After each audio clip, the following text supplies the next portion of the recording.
قدموا نفسكم والمشروع ديالكم. زابلحي عضو متطوع في مشروع البسمة. لينا أولي وأنا عضو من مشروع البسمة، دونك لو بروجي البسمة.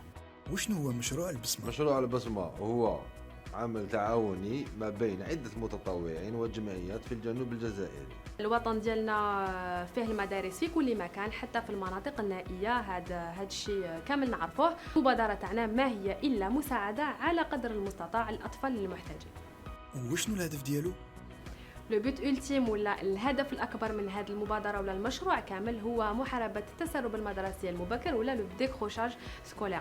هكذا نعاونوا لي زونفون انهم يكملوا الدراسة تاعهم، نشجعوهم وندعموهم ونعاونوهم باش يحققوا الأحلام ديالهم. كيف راح نتوصلوا لهذا الهدف؟ هذه الرعاية راح تشمل عدة جوانب، منها الجانب المادي الذي يتمثل في توفير كتب مدرسية، أدوات مدرسية، حواسيب كمبيوتر، اتصال بشبكة الانترنت.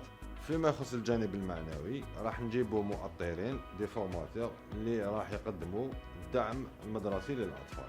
تقدر تمد لنا كلمة على الحملة اللي درتوها مع حمود بوعلام؟ من خلال مبادرة الخير يجمعنا اتحدنا مع حمود بوعلام، وبفضل الوفاء تاعكم راح نقدروا نعاونوا أكبر عدد ممكن من الأطفال المتمدرسين المحتاجين في الجنوب الجزائري.